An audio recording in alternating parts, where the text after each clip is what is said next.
আসসালামু আলাইকুম। মৃত লাশ গোসল করানোর জন্য আমরা প্রিপারেশন নিচ্ছি। দেখতে পাচ্ছেন একটা ভাইয়া আমাদের খাটটা পরিষ্কার করে দিচ্ছে। যারা মৃত লাশ গোসল করায় তাদের আল্লাহ ভালো করুক এবং আমাদের কমিটির জন্য দোয়া করবেন। আজকে এই লাশটা গোসল করাতে গিয়ে দেখলাম তার কাপনের জন্য কোনো টাকা পয়সা নাই। কাপড়ের কাপড় আনা বা মাটি দেওয়ার জন্য যে খরচটা হয়। তো যারা যারা আজকে সহযোগিতা করেছেন তাদের জন্য দোয়া শুভকামনা, ভালোবাসা রইল। আল্লাহ তাদের ভালো করুক।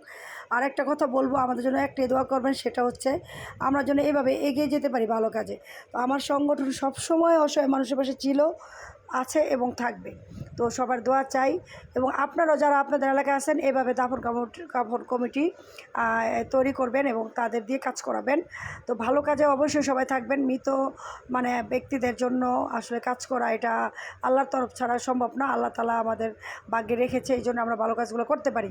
আর আমরা দোয়া চাই যেন সারা জীবন মৃত্যুর আগ পর্যন্ত এই কাজগুলো করতে পারি, করে যেতে চাই। আমাদের যেন আল্লাহ সুস্থ রাখেন। আপনাদের জন্য দোয়া রইল, আপনাদের যেন তৌফিক দেয় আল্লাহ ভালো কাজ করার জন্য। আর যারা ইনভেস্ট করেন আমাদের এই ভালো কাজে, তাদের আল্লাহ যেন অনেক মনের আশা পূর্ণ করেন, এই দোয়াই করি।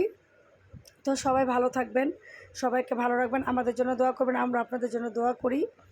এভাবেই যেন কাজগুলা করে যেতে পারি, এই হচ্ছে আমাদের চাওয়া।